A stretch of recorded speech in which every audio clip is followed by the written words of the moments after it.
I cannot talk that fast. Not even interviewing. I'm going to take the podium here, Professor. Because I took notes on some of the things you said. And everything he said was true. Okay? And it was right, and it was correct. And I'm just going to give you a few ideas. I'm going to tell you a few examples. But first, I'm going to give you a little information. As was said earlier, I've interviewed thousands of people. I've interviewed people with foreign police departments. When I was in the Navy, I was in law enforcement, and I was a criminal investigator.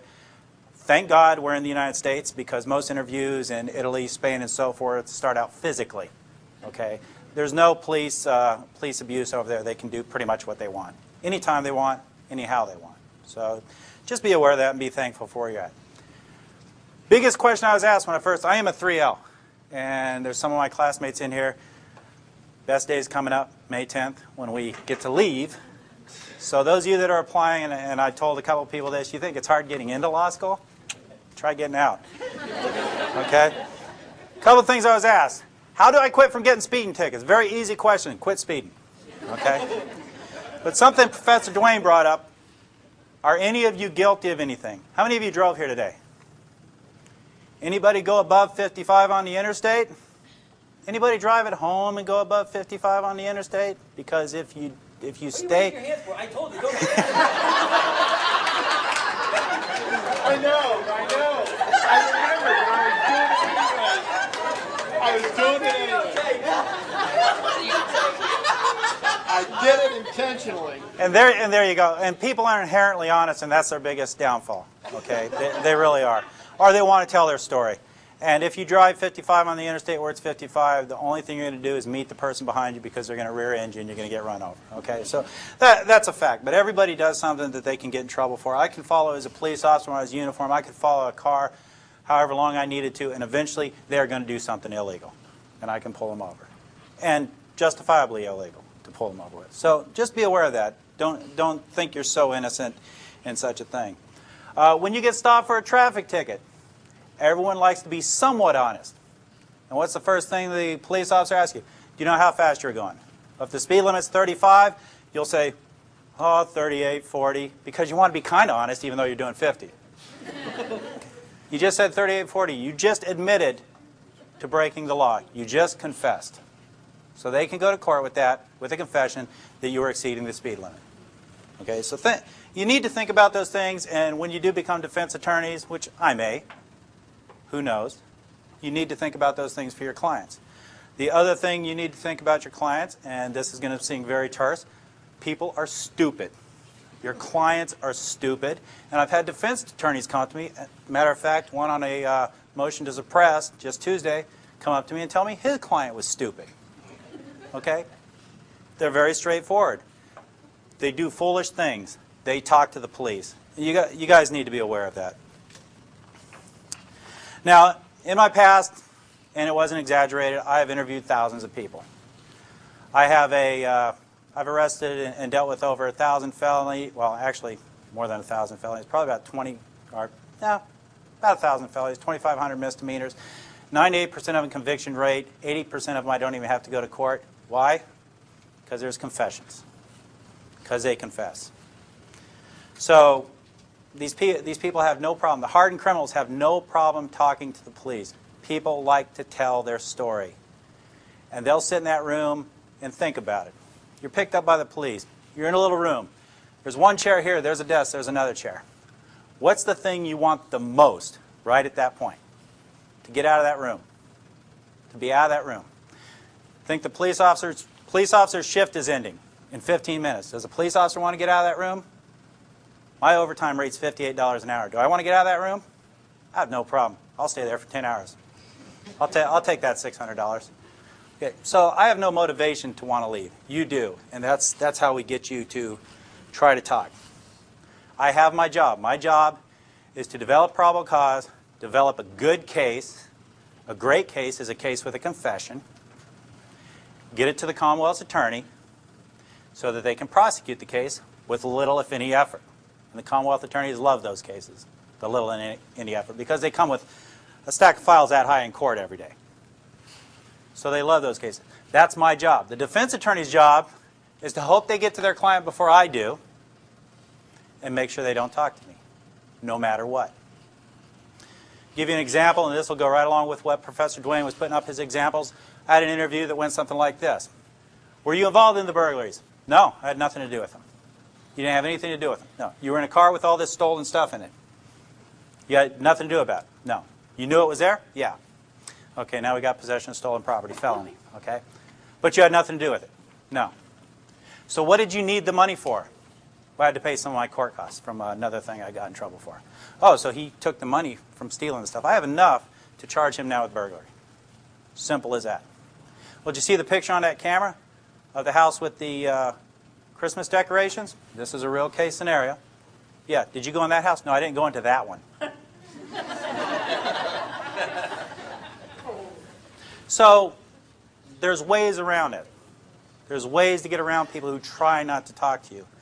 And again, as Professor Dwayne said, if you wanted to go and say you wanted to go into a boxing match, $100 if you win. You've never boxed before. You have to face somebody who's an Olympic boxer. You're going to lose. You're going to face somebody who's been interviewing people for, in my case, 28 years. You're going to lose, unless you're purely innocent. Now, on the other side of it, I don't want to put anyone that's innocent in jail. But I try not to bring anyone into the interview room that's innocent. And there are a couple that I have let walk away because they were innocent. Okay, the interviews. How do we approach the interviews? There's a number of ways to approach interviews. There's a number of types of people that I deal with. First thing I do, anyone know what they get told first when they're in an interview? Miranda. Miranda warning. Okay, it's not a right. You don't have a right to Miranda. Those rights have always been there. It's called the Constitution. You're just teaching, you're doing a real quick class on the Constitution for these people. Usually they don't listen to it. And this is the way I give my Miranda warning. Look, I have to tell you this. Just pay attention. Okay, they're usually sitting back or they're very attentive. You have the right to remain silent. Do you understand that? Yes. Anything you say may be used against you in a court. I don't have to say it will be. I say it may be. Okay, and they get that. You have a right to an attorney, and if you can't afford one, one may be appointed to represent you. Got that. You can decide not to quit talking to me at any time and exercise these rights. Do you understand that? Sure. Now, before I do the primary thing that's needed with those rights, and that's to get a waiver, I say, now, before you say anything, let me tell you what I know. And over all the time I've had to put together what this individual was supposedly involved in, and I only say supposedly because Professor Dwayne's sitting over there, that this individual was involved in, I will tell the story that I've put together, and it'll be pretty close to what happened. And I can see that it's pretty close to what happened because that individual starts slumping down in their chair, or they'll put their hand to their face, doing this in their mind, oh my God, I'm going to jail forever. Okay? And I can see it. And I said, now that you know what I know, do you want to talk to me? And why do I do that? Because if I didn't do that, is if I said, do you want to talk to me, they'll say no. So I give them the time to think about, and then comes the next phrase. Now, before you start talking to me, let me tell you the difference between a lie and a truth. If you lie to me, and I get before the judge, and I tell the judge that you were dishonest with me, that's just not going to make them happy. But if I get before the judge and tell them you're honest, straightforward, willing to take responsibility for your actions, that is going to help you. That's not a lie, though. That is true. In Virginia Beach courts, it will help them. You know, they may not get 5 years, they may get 3 years. They're still going to prison, or they're still going to have a felony, but it will help them.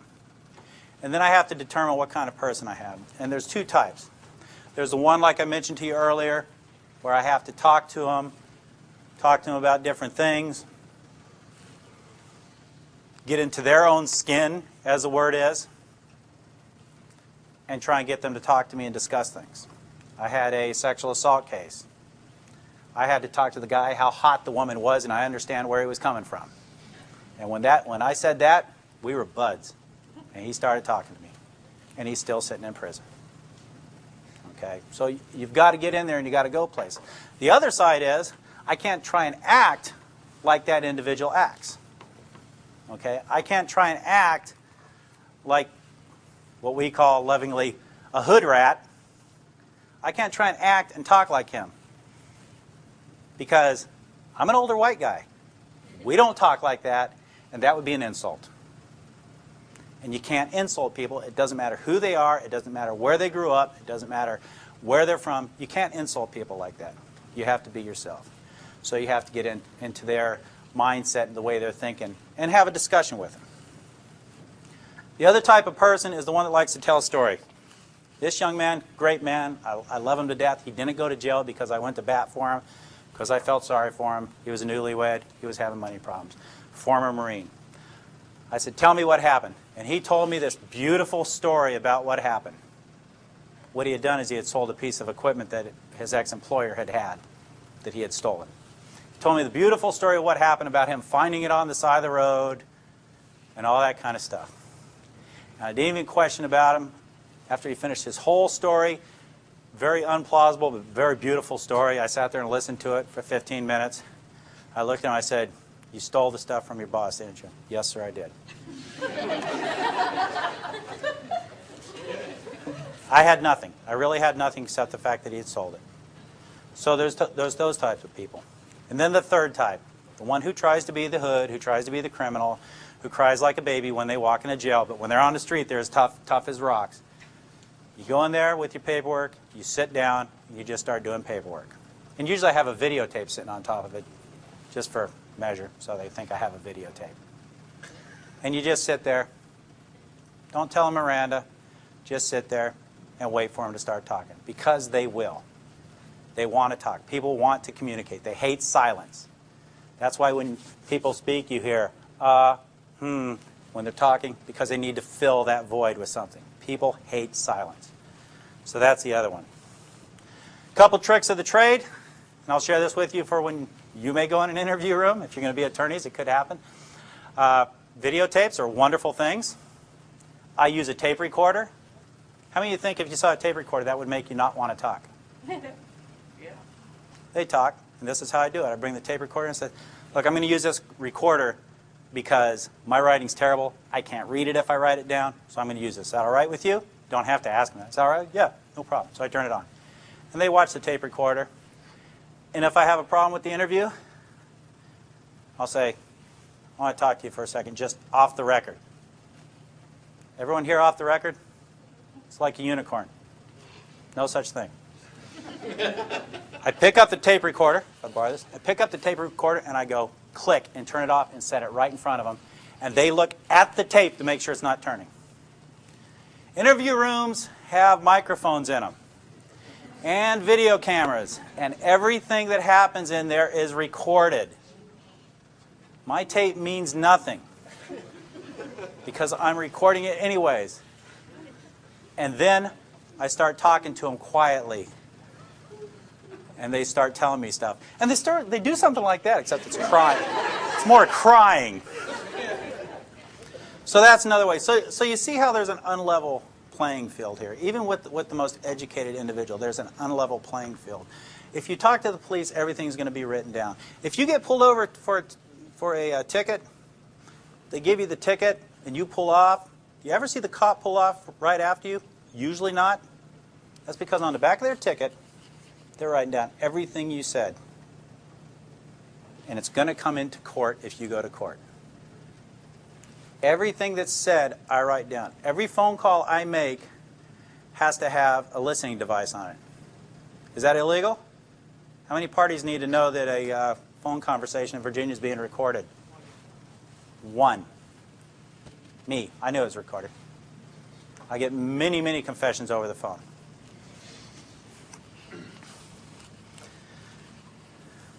Okay, back to the people. Yes, they're stupid. Okay, people are stupid. I had a young man who told me straight up, I'm going to college. I'm going to law school. I'm too smart.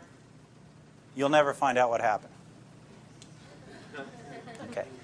He was going to Tidewater Community College. The law school of, I suppose, Tidewater Community College.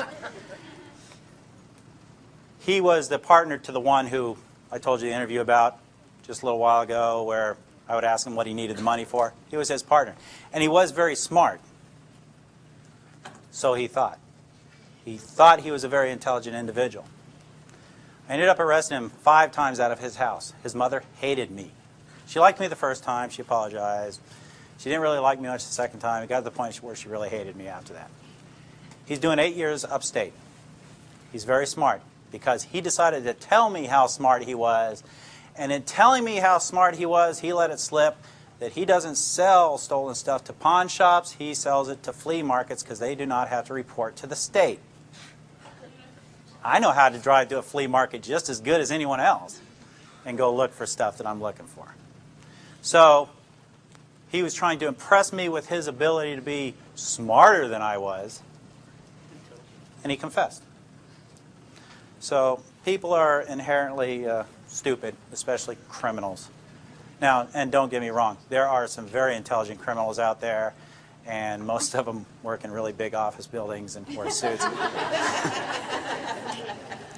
Yep, she went to jail. Is she hurting? No. But there are some very intelligent street criminals out there as well that get other people to do their bidding and so forth and so on, and people are afraid to turn on them. But there are some very foolish people. Just a couple other things. I do a thing usually with younger people, usually between the age of, I try not to deal too much with juveniles, but between the age of 16 and 25, is once they've talked to me. Now, let's back up a little bit. You don't need a recording in court for a statement. As Professor Duane said, it's his word against my word if he was a defendant. Number one, and this is the way it works, and this is the way the real world works, in case you guys haven't been out there, that's outside the windows out there. The jury looks at a defendant sitting next to a defense attorney. That's strike one, because the jury is already looking at that as that being someone who did something that put them in that chair. Number two, they get a uniformed police officer up there. They get someone wearing a suit as a detective up there that is a professional witness. That's strike two. So now they have a professional witness against them. And then if they've confessed and that professional witness is going to sit there and read from his or her notes, the confession, that's strike three. Go get your orange jumpsuit. Do not pass go. Do not collect $200. So they have all the strikes against them. And I know you're innocent till proven guilty, but it's a jury of your peers. And the perception is if you're sitting next to a defense attorney, you have to prove you're innocent. And that's just the perception of a lot of the jury. No matter how many jury instructions they get, they still perceive that person is a hoodlum, is a criminal. And no matter how hard some defense attorneys try to put their clients in suits and have them sit up at the table, if the trial is a long trial, they fall back to their old ways and they start acting and speaking in a way that's not very good for their case.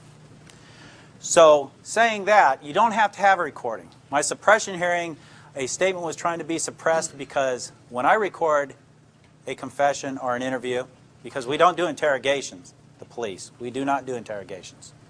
That's a bad, mean, Nazi kind of word, okay? We do interviews, okay? And you'd be amazed how much difference it makes when you use that one word versus interrogation. I'll take it off the tape and I'll have my secretary put it to paper. Immediately afterwards, I'll take that tape and I'll scan it over my magnet, throw it in my box so I can use it again. I do not keep the tape. It is not evidence. It's not required to be evidence. It is there. If it's there for the court, it's just extra. You don't have to have that. But it's really good to have. The suppression hearing, he tried to suppress that after I testified. The defense counsel stood up and says, well, Judge, I really don't have anything to say. And the Judge Canada, said, motion denied.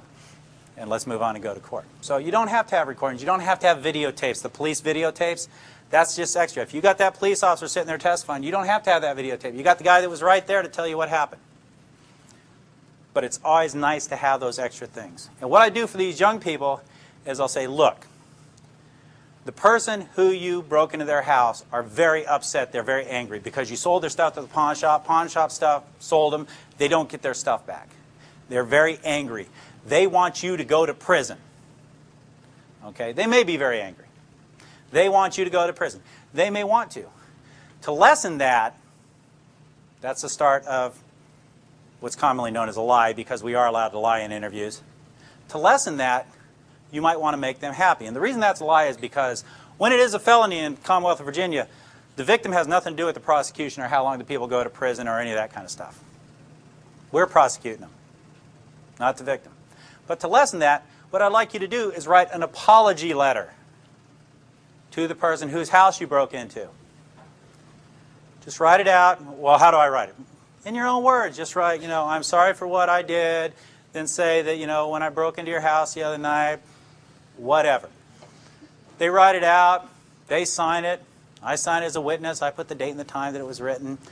I give it to the Commonwealth's attorney. It's entered as evidence as a written confession in the person's own handwriting.